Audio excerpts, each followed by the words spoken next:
Two, one, and live. I'm joined by the one and only Sarah Moves. Thank you so much for coming on. Pleasure. Here again in the Peace Park in Cork. Awesome little spot. Yes, it's a really cool spot most of the time. Most. Yeah, so why don't you tell us a bit about yourself and how you got into doing what you do? Um, okay, so a bit about myself. Why I'm here in Cork, I guess, would be a good place to start. Like, I'm from Toronto. I'm not from Toronto, but I grew up north of Toronto, Canada, and the reason I'm here in Cork is because my husband's studying medicine. All right. So it's been a long journey. It's probably been like a 7 or 8 year journey to kind of get here because we both have previous careers, quit our jobs, and started over again. So his plan B was a bit of a longer, long more road. Intense commitment. Yeah, medicine's not a not a quick and easy thing to do either. No, and it's really hard to get in Canada. It's like we tried. He went back to work, doing like design and advertising, which is our background, and was sort of like volunteering at hospitals in the summer, applying to get into med school after he did his undergrad. And is like med school really expensive in Canada? Yeah, I mean it's expensive everywhere. Yeah, I guess it's not cheap. We're paying probably 3 times what we would pay if we were in Canada, just because he's an international student here. Yeah, all right. But after a few years of trying, it was like, okay, we need to kind of expand the horizons and sort of see if we can get in elsewhere. And there's like a good connection with Cork or with Ireland and Canada in terms of med school. There's a lot of, I don't know if you ever noticed that, but there's a ton of Canadians here. There's a ton of Canadian med students here. So I just noticed a lot of Brazilians, but yeah, so long story short, that's why we're here. We lived apart his first year because I just wasn't ready I couldn't do it. I couldn't wrap my head around moving. I was so busy. I had a full roster of clients. I was loving, my classes were full. I was just kind of flourishing. So it was after rebuilding what I was doing and kind of like switching gears completely and starting over, I was like, I can't possibly wrap my head around starting over again. So I stayed, and then we lived apart for that year, and then that was obviously like, well, this isn't fun. I don't really want to do that for 4 years. There was an ocean between you. Yeah, it was tough. It was tough. I wouldn't change what we did. Like I think it was good for him to dive in here, settle in, be surrounded by, everything on his own, and just kind of be able to focus without worrying about me. And I mean, there was the other obvious challenges of just having a marriage and relationship that long distance, and dealing with being supportive but being apart and all of that kind of stuff. But I think it was good for him to dive in, and it was good for me to just like be on my own and try to figure out how to continue and what that felt like and whether or not that was sustainable for 4 years. And so you're coaching in Canada at the time? I was coaching, yeah. So I was working at a little kind of boutique-y sort of studio. They started off as a yoga studio and movement space where they would do just like kettlebell and yoga. I think that was pretty much it. And he was sort of like, he became a mentor and then a training partner and then just a great friend. And it was a husband and wife team that run that studio space, and they're doing great now. Like they've grown immensely, and their community is amazing. And so I kind of started out as a student there, and then just got really obsessed, pretty much, and like attached myself to Andre, and I was like, teach me everything, and I'm gonna follow you around. And so that's kind of how I started teaching, sort of. I was doing a little bit of other stuff on the side, but that's how I got really into, I was there when I got really into the movement stuff. Yeah, I mean, Canada's, well, I don't know, I guess compared to Ireland, it seems to be a lot more forward-thinking when it comes to like movement and that sort of training. Like. I think that I was there at like a really, really good time. It was when it was right before the wave of like more intelligent yoga practice started, which is happening here now in Cork. I should say in Ireland, there's kind of this huge new way of thinking with the FRC and like all of this kind of what is mobility versus flexibility. People kind of really trying to kind of think a little bit more about what passive stretching is and what. Yeah, it seems to be that people are kind of understanding that it's like there are other ways to train your flexibility rather than just yoga. Yeah. Like saying, chatting to Emin about it, but like he had a great quote that a lot of people in the West view yoga as like the gold standard, and if it doesn't work, you're not flexible. And it's like that's not true. It's just there's other ways of doing it.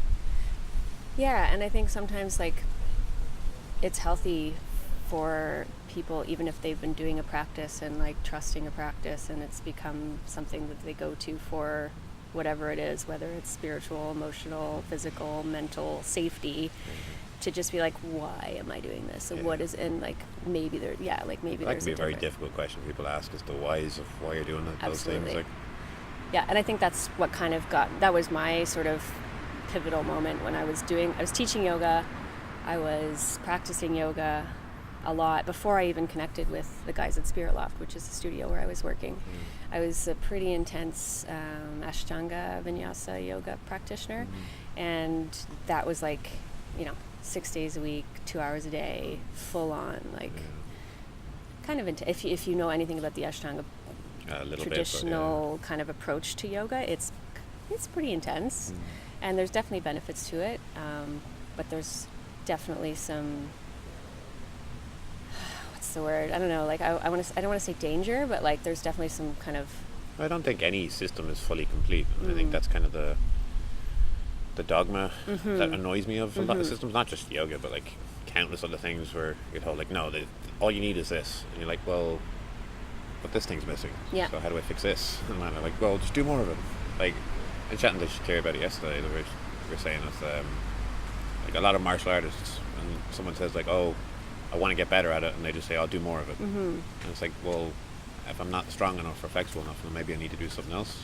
And I think that kind of seems to be a lot of practices are the same. Yeah, like it's like someone, I need to squat better, so I'm just going to squat a whole bunch of times just to see if my squat gets better. It's like, nah, you need to address whatever the issue is that's going on with your hip or your ankle or your knee to get better at your squat. Which, like, to us as coaches seems so simple now, but then it's like, I'm sure you had that probably breakthrough moment when you were learning, and we're like, why didn't I think of this? Yeah, and I think the whole do yoga more thing is actually just like anything. Like, you're not going to do Olympic weightlifting. I mean, that's a bit different because it's hugely dynamic, and you're dealing with a lot of force. Yeah. But like with any methodology, like you said, like, it's like moderation and trying to figure out the balance and like asking yourself why. And I think that's kind of what led me to be more of a hybrid. I like to call myself that because it's weird because I'm drawn to these like dogmatic, structured methodologies for some reason. I'm like really attracted to them, and then I dive in, and then I'm like, wait a minute, this doesn't make sense, and then I push myself away. It seems to be this pattern. Yeah, so, I think a lot of people are like that. Like I think it's with those dogmatic systems that you're like, oh, these must have the answers. These people are so convinced of what they do, and then you get really deep into it, and you have the kind of outsider's look, and you're like, yeah, but there's certain things missing here. Yeah, it's like, let's just step back for a second and look around this room and see that there's a whole bunch of like middle-aged women standing on their heads with like bulging discs and shoulder injuries, and they're like, practice and all is coming, see you tomorrow. Like, no, that's not okay. Like, you keep getting told this practice will make you better or feel better or remove that pain, and it just keeps making it worse, and you're going like, what am I doing wrong? Yeah. Rather than maybe the thing that I'm doing is wrong. Not necessarily wrong, but maybe not fit for me at the time. Yeah, and I think that's an important thing too that I've kind of tried to adapt into my approach to training, and that is, you're always like, every day is different, everything is shifting, but like there's going to be a practice that might work for you right now that you might thrive on, but it might not necessarily be the perfect thing for you to do tomorrow or even next week or a year from now. And 100%. Being open to like what you need, what your body needs, what your tissues need, what your nervous system needs, and all of that stuff. I mean, you're not going to be a 90-year-old Olympic weightlifter. Like, you're going to have to change how you train. Yeah, and sometimes I actually get a little bit nervous about that because I don't know, I watched I watched a TED Talk. I can't remember the guy that was on it, but he was talking about like the happiest people in the world. Yeah. And I can't remember, I think it was the happiest people in the world, the happiest, like, yeah, I'm pretty sure that's what it was. And he showed clips of all of these people in different parts of the world, and the biggest thing that I took away from it was that they were just moving in some way every day. So whether it was like they're in the garden gardening, there's like these 90-year-old women squatting, like picking peas or beans or whatever, or like sorting rice, moving in some way, connecting with community, being outside, being connected to nature, and then I think having like more of a bigger sense of purpose, whether that be like a religious, like a faith, or some sort of like something is bigger than myself outside of my own existence here. And that was the biggest thing. So sometimes I find myself in the gym, like, you know, by myself doing back squats or something, and I'm like, what am I doing? Like, is this something that, I don't know, like, I'm not going to be doing this when I'm 90. Why am I doing it now? So, like, I fight with that sometimes, and I think I always will.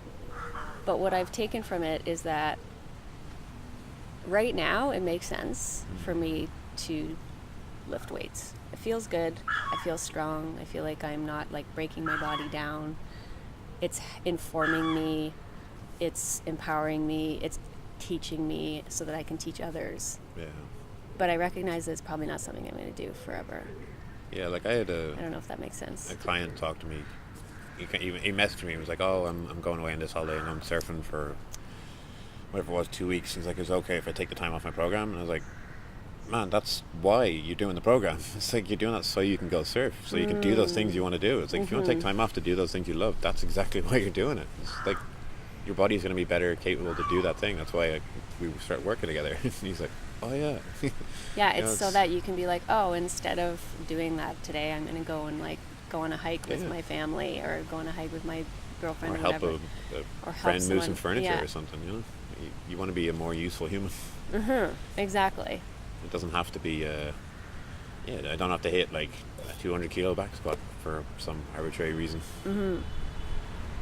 Yeah, so I think not getting attached to numbers has helped with that too, and like trying not, like, I obviously like to measure things because you can measure progress, but not getting obsessed with it. Yeah, I think as a coach it's useful to understand what those numbers are and how to like track people. Like if you're working with an athlete and they have to do a certain thing, it's handy to do, but for most people you don't. It's more the enjoyment of doing it.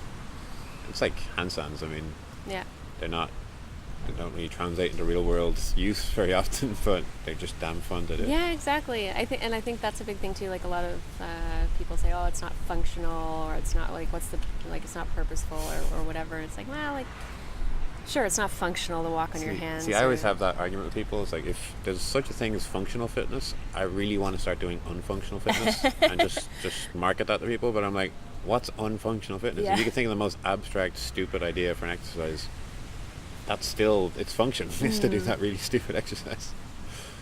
And it's just, I love having that rant with people where you're like, let's do some unfunctional fitness today. Yeah, I think like at the end of the day, going upside down makes you feel better, and there's science behind that, and why not? Why not? Even for me, like I was always a tall, like lanky, awkward kid. And I did my first cartwheel when I was, I think, 23. Okay. And that was such a, like, little, like, squealing with joy moment. Yeah. And I was like, I've never been able to do this. Even when I was a kid, I'd see other kids doing it and be like, oh, I can't do that. And then in my, like, early 20s, I pulled it off. And I'm like, yes! Yeah, it's empowering. And you realize, like, I can do this shit. Yeah. And you see it with clients and people you train with all the time. And you're like, yeah, it doesn't have to be about, oh, we can do all these amazing things, and oh, I'm a better mover than you, any of that stuff. It's like, no, you just want to do the things that you enjoy. Yeah. And I had a client or a friend / guy who used to come to my classes all the time in Toronto, and he was in his late 50s, and he started coming to Spirit Loft where I was teaching with Andre and Catalina, and I used to teach this class called Movement Lab that was developed there, and basically we'd break it up into different things. We would have like an upper body, lower body, usually a locomotion one, and then we would have like a hand balancing focus one.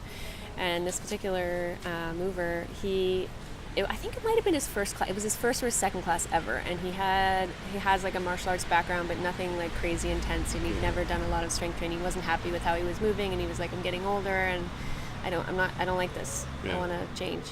And I think it was a hand balancing focus class, and he'd never like walked up the wall or gone upside down before, and he came up to me at the end and he was just like lit up, like just beaming, and he was just like, that was the first time I've like ever done that before, and I loved it so much, and it felt so good, and blah, blah, blah. And it was just like this amazing moment for me, because I was just like, wow, like you are an inspiration to me. Like if I ever doubt, you know, challenging myself or throwing myself into these like really uncomfortable positions, or think that I can't do something, I just think about David, and I'm like, yeah. And even before we moved to Toronto, we had this heart-to-heart about it, because he's now been practicing really consistently for a few years, and like it's amazing to see what he's doing now. Yeah, that's the thing. I mean, it's incredible. Like, I was kind of trying to voice it out in my own head to someone recently, and I was trying to like figure out a way to put like, why is movement practice important? And it's just like, to me, it's kind of like brushing your teeth. It's like, yeah, you can not do it, but it's going to have a lot of effects, not right now, but down the road. And it's kind of the same way I kind of view movement practice. It doesn't have to be crazy intense stuff all the time. And even if for you, if it's just, I don't know, like do a bit of stretching or a few pull-ups or whatever, then that's great. Like it's going to have a lot of carryover later in life, and you're an old person, you need to be able to do stuff. Yeah, and I think I was talking to a friend of mine the other day about this, because I was being really hard on myself, because I just got back from vacation. But when we were gone, like usually when I go away, I bring my running shoes and I just run, because it's easy and it's a way for me to move my body. I feel better, and just more myself, time for myself, you know. And I brought them, but for the first part of our trip, we were actually doing this like caravan thing where we rented a camper van, and we were in the south coast of Portugal, and we were just like hanging out, and like it was really hot. It didn't seem, there was never a moment where I was like, oh, I need to go work out. Like it just didn't make sense. Like we were just also coming off of this crazy stressful time for my husband, and so we were just chilling out. Like we were just sleeping till we woke up, finding food, finding beach, maybe surf, maybe swim. That was it. But 5 days into the trip, I started to like lose my shit, and I was like, you know, I felt like I was having these like out of body experiences, and feels like just move, like you just have to move. And I'm like, I know, but like, and then I went down this whole rabbit hole in my brain where I was like, why is it that I can't feel okay with just being in my body, mentally stable, without moving? And it was making me feel like, oh, why do I need to depend on the physical practice in order to feel stable? And so I was like, what's wrong with me? Other people can just sit around and do nothing and they're fine, and I should be able to do that too. And you know, after years of being a coach and like instilling, you know, the principles of like, yeah, there is this deep mind-body connection. That was weird. Is that a bone? That's a bone. No. A bone. People listening, a bone just fell out of the sky. That's so weird. It's like that's a sign. That is, if that was like Viking throw age, me a you'd bone be like, here. oh. Quite literally. Like somebody it's a was sign from eating, the gods. Somebody was eating ribs and threw them up into the tree. I don't know. There's a bird dropping out? That is strange. That's a weird distraction. Anyway, long story short, I was losing my shit. We were in Lisbon at this point, and I found this outdoor calisthenics park that was like 2.5 kilometers away. I'm like, that's it. Tomorrow morning, I'm going to run there, and I'm going to work out, and I'm going to run back. Nice. I'll get a 5K run in, and I'll move. Who cares? I came back, and I was like a different person. Like, Phil's like, oh, my life is back. Thank you. And I'm just like, why is it so hard? Like, I relearn that lesson every time there's a break in the routine and I go away, or I feel like I need to accommodate other people, and so I don't make that time for myself always. For some reason, when I go away, I feel like, oh, I shouldn't need to do that. Yeah. But I think it's important, especially this time I learned. I was like, no. Like, I'm never going to let that happen again. Even if it's just, like you said, 5 minutes of whatever it is, like, I need to give myself that, because I know that I need it. I'm probably a bit of a special case than the average person. But I think for a lot of people, they get into that routine and it becomes part of their daily habit. Like, I know a lot just of... it's like brushing your teeth. And I was talking to a guy the other day, the bread guy at the market. I was talking to him about this, Clive. And he was like, no, you're being way too hard on yourself. Like, it's just like an artist, you know, who is like 5 days without his pen and paper. Like, you just need to do that. It's just something that makes you feel more you. Like, don't be so hard on yourself. I'm like, yeah. I don't know why I do that. But yeah, you don't need to do much. Like, this week, I haven't been going to the gym because I just felt, I don't know, I just didn't feel it. So I've been going for a run. I go for a run. I set up my rings kind of outside our apartment. Nice. And like kind of sticking close to home, my little like transition into back to reality from vacation. It's been great. That's all you need to do. I mean, you don't need to go and do some crazy elaborate thing. It's like whatever little thing makes you happy. I mean, that's why I've been so, I don't know, kind of broad with the movement stuff that I do. Like, you get this weird longing for stuff that you want to do. Like one of the groups I'm with, I do stick fighting with. Stick fighting? Yeah. What's that? Oh, long story. So I'm part of a group called the Dog Brothers. So it was started, I think 30 years ago this summer, in the States. And it was kind of like a way, basically did like what the UFC did, but with weapons, to try to figure out what works. Okay. Because they had a load of friends who all trained in these different, like Filipino and all different Asian systems that had weapons. And they were like, well, what works in an actual fight? And they just kind of got into their backyard and started hitting each other with sticks. And 30 years later, now it's a global organization. But the first guy who kind of started it in Europe, he went over, trained in the States, came back, and then when you kind of reach a certain level, you take like a nickname, and his nickname was Lonely Dog. And I chatted to him about it, and he's like, the reason for that was because when I came back, I had such a longing to be around those people and to do that training, and that I was legitimately lonely. I didn't have those people anymore, and it's like, quite often I feel the same when I don't do a certain practice for a long time. I kind of feel this longing for it. I'm like, I just want to go do it, even if it's like, for me, it's a big one of martial arts. Where I'm like, I want to go like get choked by those people. It's like, people are like, why do you have this weird longing for it? But it is a strange thing. I really want to go do it, and it's such a hard thing to put into words for people. It is hard, but I get it. I started jiu-jitsu when I moved here. I have no martial arts background. I have no experience in any martial art at all, but I've always been like interested in it. Both, I would say, martial arts and dance are like the two aspects of my movement practice that I haven't explored enough, in my opinion. And the dance is another story. There's a mental block there that I need to overcome, but the jiu-jitsu was it was perfect because when I moved over, I met up with Robbie at Cafe Move, and he was like, what do you think of jiu-jitsu? I'm like, I'm interested. He's like, there's a 6 months beginner course starting, in a couple weeks. I'm like, sign me up. So I did that twice because I was too nervous to like go in roll with the big guys. And then after doing it twice, I was like, okay, like I can't take it again. And then months passed, and I kind of showed up once in a while, but too much time had passed for me to kind of get the nerve to show up. And then I finally was like, okay, I'm paying for a membership, I need to just do it. So for the last few months, I've been going pretty consistently, apart from the recent few weeks of being off. And it's been really weird. Like, I've actually felt the same kind of like, I miss it. I really, really, it's like this whole new world that I'd never experienced before or understood, and I love it. And it's really weird. Like, I come home and explain like a choke or a takedown or something to Phil, and he's like, "What? Like, I don't even understand." What does this even mean? Throwing all these weird terms.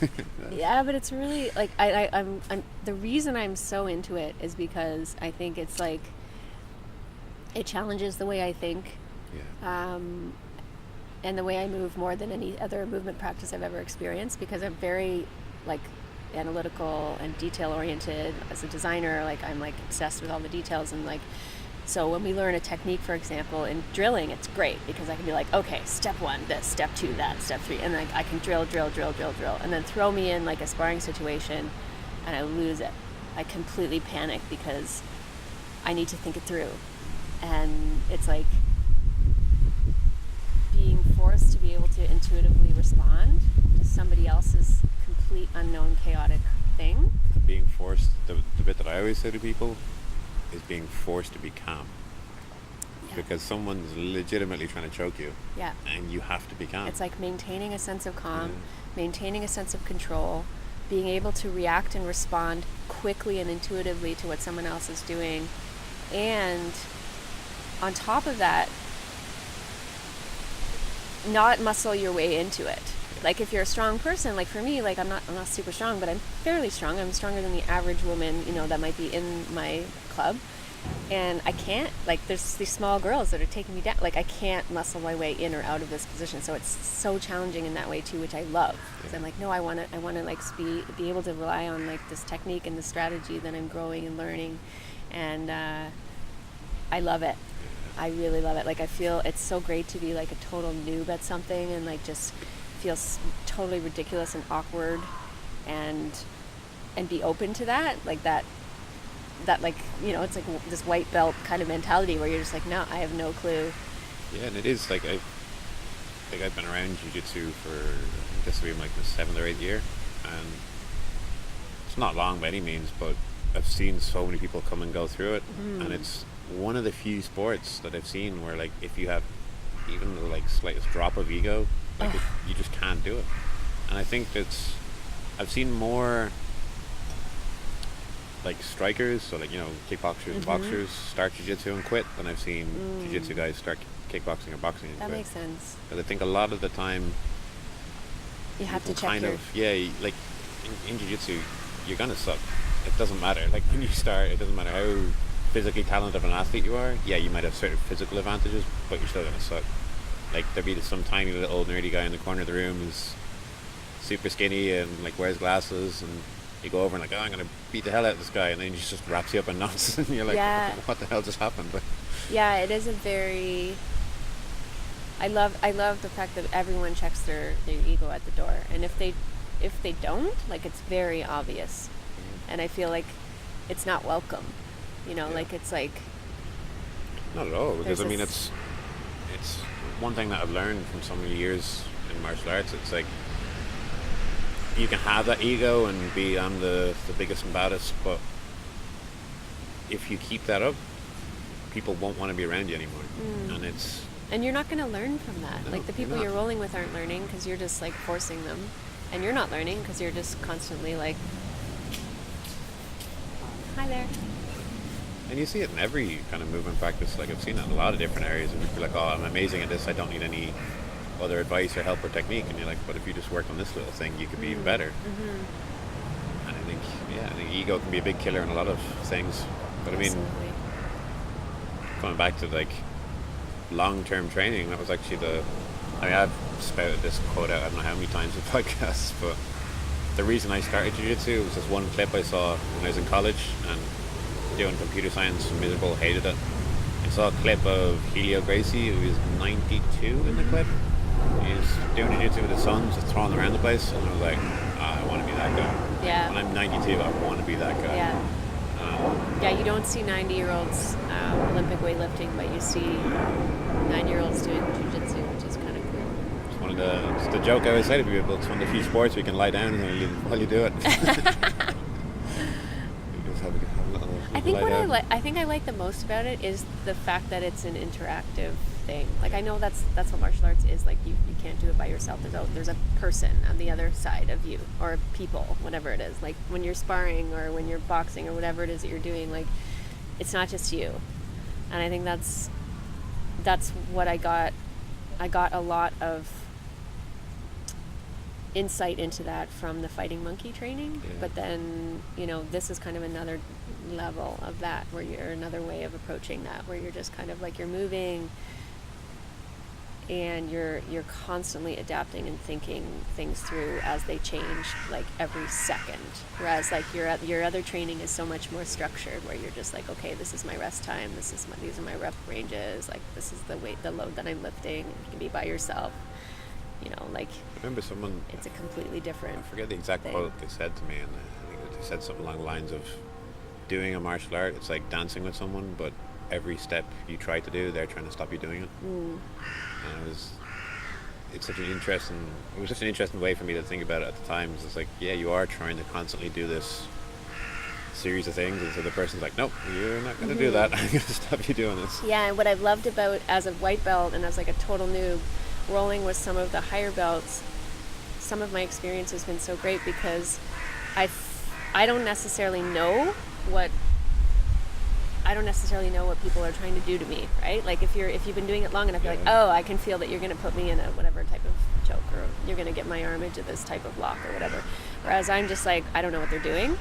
So I can feel that they're putting me in a certain position, and I can feel the pressure, but they're giving me room to try to figure it out.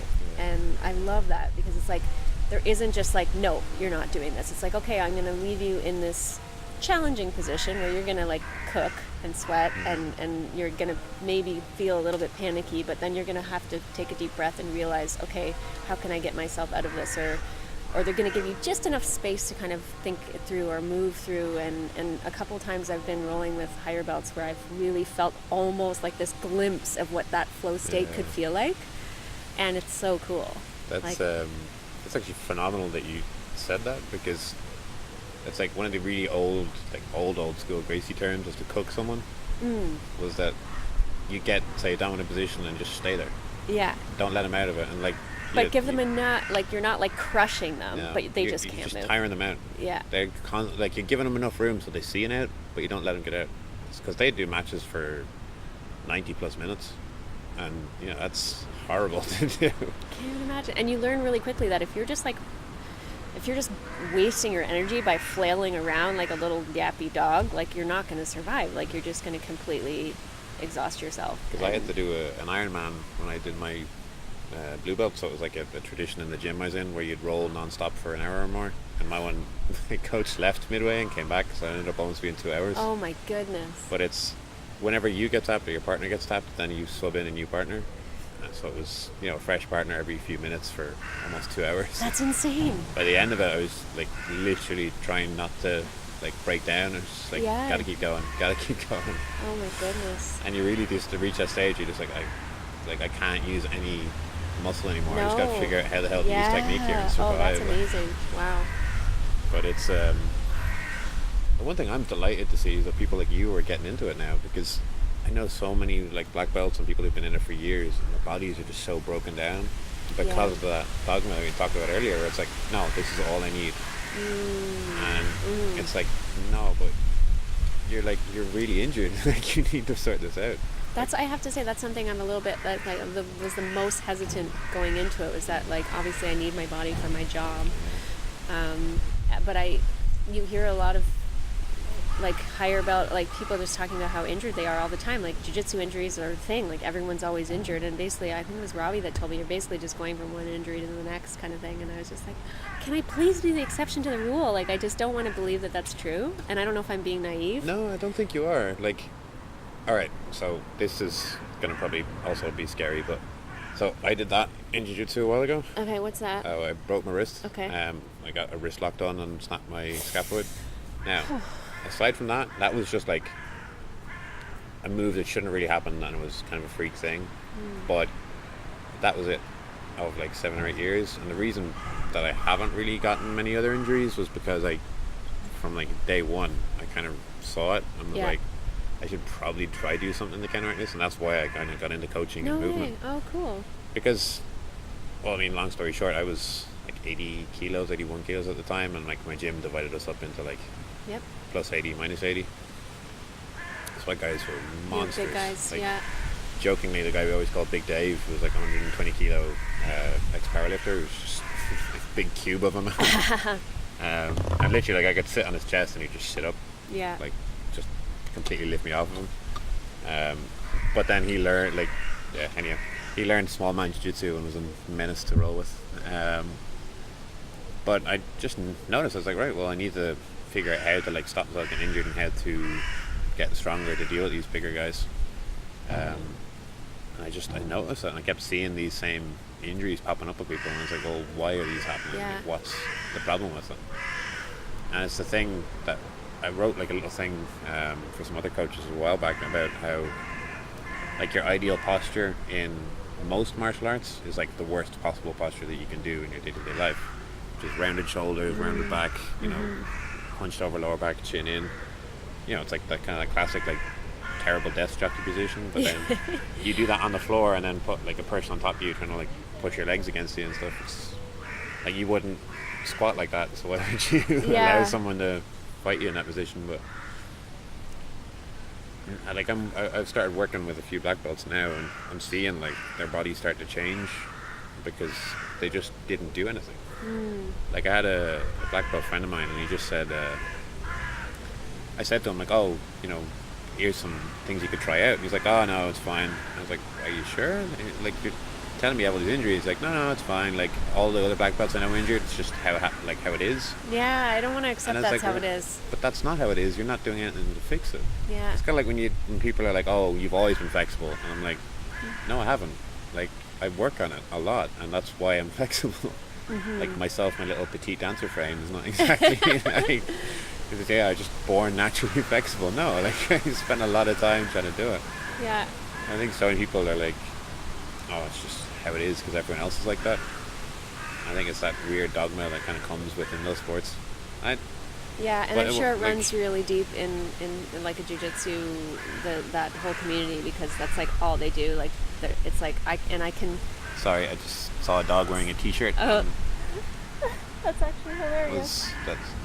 This park is incredible. He has a t-shirt with a black star on his back, whatever that's for. You see all things in the Peace Park. But yeah, I get it, because there was like a period of time when my husband was like so intensely studying all the time, so I was like, sweet, I'll just train a whole bunch. And a lot of my clients were on vacation, so I was like, oh, this is perfect.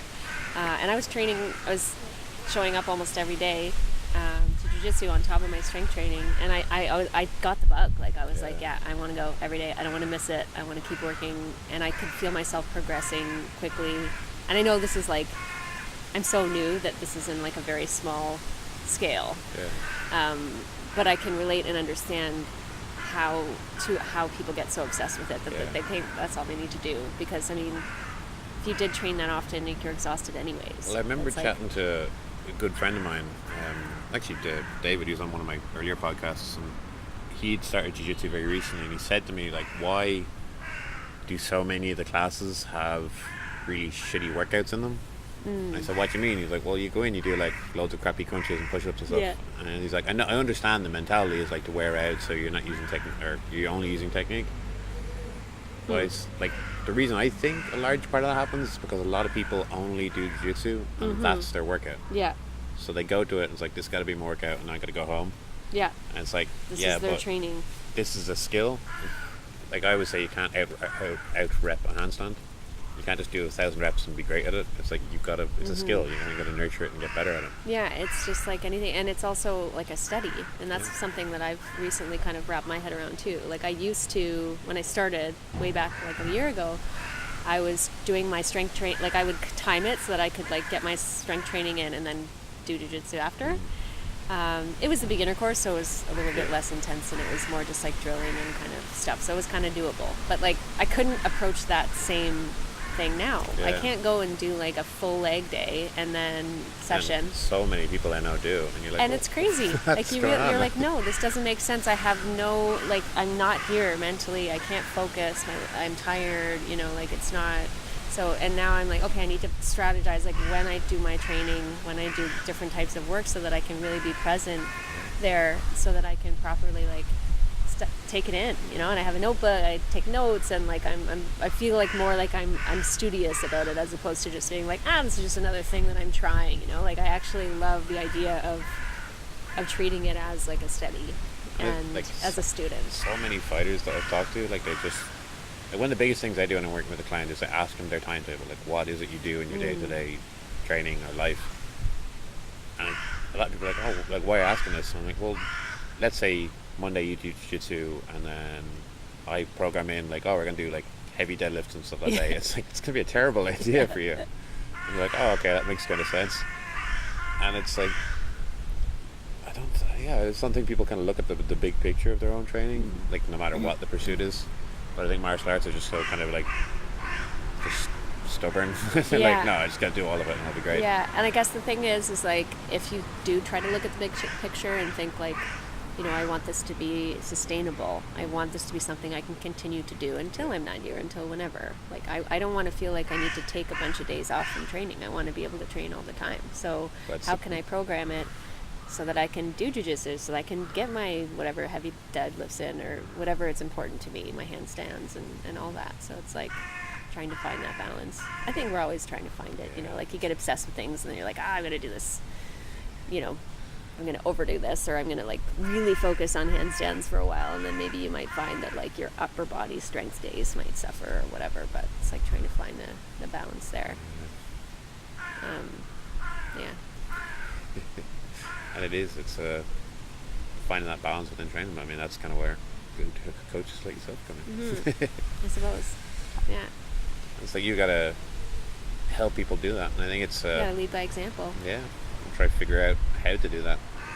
And I think a big problem with a lot of physical pursuits, I won't even say martial arts because you see it in so many things, is that, at least for myself, because I'm around so many like young men, is that you kind of get that like ego kind of machismo takes over, and it's like, oh, I just gotta like go hard on this every single day.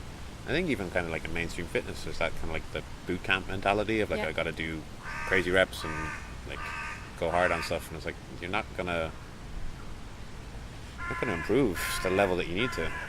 Like that old, I might have said it to Shakir yesterday, the Pavel Satsouline quote that kind of stuck in my head like as soon as I read it, and it's still just etched in my memory of strength as a skill. And it's like, yeah, if you view it as a skill and stop worrying about like, oh, I just gotta bang out a million reps, then you're gonna view things very, very differently. Like. Definitely. And I think if you kind of always check in with that, like that why, then you're gonna approach your training in a different way. Like if you think, okay, strength is a skill, and you catch yourself kind of falling into that default, like I just got to get it done, I got to bang it out. There goes our bone. Crow stealing our bone. Gross. Yeah. He's just pecking at it on his foot. I think all the meat's gone on it, buddy. Yeah, that's hilarious. But like that, I find myself doing that, and I'm like, okay, why am I here? Why am I doing this? Why is it important to me? And then you immediately, it's just like checking yourself, you know? Oh. He's camera shy. As soon as I try to snap a pic. The crows here are massive, as a side note, I've noticed, in Ireland in general. Like, their beaks are huge. That big fat pigeon we saw earlier, it was a massive. Just keeping an eye on us. Sorry, both of us getting distracted by the wildlife here. Yeah, I mean, there's no way to rush progress, and I think that's a hard part when you get into something that you love so much as well. Like whatever your physical pursuit is, and you're like, oh, I'm just gonna like just smash it and work my way to the top. It's like, no, it's a long-term thing. And I think once you realize too that you might set a goal and like you work really hard to get there, and you get there, and then you're like, okay, now what? Like, it's not like you achieve that goal, whatever it might be, whether it's a muscle up or a certain amount of weight on your squat or whatever it might be. You realize pretty quickly that like it's not about that at all. Like it sounds so cheesy, but it really is about the process of getting there. And like once you kind of embrace that and the highs and lows of it, like I was working towards my muscle up a couple of years ago. I had this really freaky, like nervy shoulder injury that kind of stopped me from training for a while. I was pretty gutted about it, and as a result of that injury, it took me a really long time to work up the confidence to get back into training it again. And now I'm kind of at it again now, and you know, I was getting up there on my dips and whatever, and then I went on vacation, took a few weeks off, and now I'm kind of 2 steps back. And I could be like, there's definitely a part of me that's like, I wish that I wasn't 2 steps back, but I'm also like, you know what, in a couple of weeks I'll be back where I was. It's not a big deal. Like there isn't some like, there isn't some big camera on me being like, okay, Sarah, like now where'd those dips go, and in 2 weeks time, does it make a difference if I get up to whatever amount of reps in 2 weeks or in a month or in 2 months? Like, who cares? It doesn't matter. Like, see, like I always tell the people as well when I'm training with them or training them, where it's like so many times people say that, like, oh, I took time off whatever the thing was I'm doing, and I gotta like work my way back there, and it's like, yeah, but that in itself is a victory. Yeah. Because you know what it is you now have to work on. So when you go back now and work on it, then it's like, all right, I got exactly this. Or maybe you took that time off and you discovered running again. Yeah. Or you discovered some other skill that you might want to work on. Exactly. Or maybe you actually just needed that mental break or physical break because your shoulder was like, maybe you were overtraining, like who knows, right? Like, and I think like it was one of the most eye-opening things for me, because like I over the past few years I've really like kind of jumped headlong into mobility stuff and trying to figure it out, and I've been doing the head to toe stuff. Okay. Like I was doing it at one stage. I did it like every day for I think like 3 almost 4 months, and then I was like I'm just gonna take some time off. Took like 2 weeks off. Did none of it. Barely stretched. And came back and almost reached head to toe, because my body just needed time to recover and go like, okay. Isn't it amazing when that happens? Yeah, and it makes sense. I mean, your body just needs time to go like, all right, we've done all this work, let's adjust to it. Yeah. And like having a holiday, like having some time off, your body and your brain needs time to go like, okay, like let's relax and figure out what we're going to do with the coming time ahead. Yeah. And it's like kind of a good time too, because it's the fall and we're starting over. I've had a lot of clients have been away, so it's coming back to it for everyone to a certain extent, you know. And like maybe things shift a little bit. But I think I do, going back to what you were saying before about it being like the whole strength training sometimes with goals and helping motivate people can be challenging, because it really isn't super exciting or like, you know, creative. I had a parkour guy say that to me. He just goes like, "Oh, I hate weightlifting." I was like, "Why?" He's like, "It's too too maths." He was like, "You just got to sit down. There's numbers on a board and figure out like it's my 1RM. This is 10% of this. This is 90% of that." I'm like, "Yeah, but when you actually just go in and do it." To me, because I just like strength training, so I was like, "Yeah, but when you just actually go in and just pick up a weight and put it down again, it's kind of fun." Like, and I think it is. It's like you say, it gets kind of boring for a lot of people. Yeah. And it's not sexy or exciting. No, it's not super. And I think as a creative person, I struggle with that as a coach, because sometimes I'm like, oh, I'm boring them. I need to like figure out a way to keep them excited or keep them, you know, occupied, or, you know, or like mix it up so that they're not getting bored. Just make them do Zerchers. That's the solution. Make them do what? Do Zerchers. Zerchers. That's the solution ever. But I think for me, it's like recognizing that I might be the one that's. It's like maybe I'm just I'm worried that they're bored, but they're just doing their thing. But to me, that's a sign of a really good coach, because there's something that someone said to me years ago. They said, whatever you do when you're coaching someone, don't make a mini-me. Just don't try to train someone like you train yourself, because so many coaches, and you'll see it in like high street like PTs, where they just give them whatever the workout they're doing. You know, let's say they're a bodybuilder or whatever, and they're just like, oh, do this bodybuilder workout. Wow. And I've seen it countless times. That's just insane to me. Well, yeah, because you're a good coach, and you think out like, what does that person need? Like I always say to people, like I have very simple mobility kind of benchmarks for people, which is like, can you squat down, can you tie your shoelaces, and can you reach a shelf, like a high shelf. Like if you can do that, most of your things in life are going to be pretty easy. Yeah. Do you need the splits? No. Most people, like the very small amount of people do, and usually the ones who do are usually doing a pursuit that forces them to do it, so they're already training it. And I think it's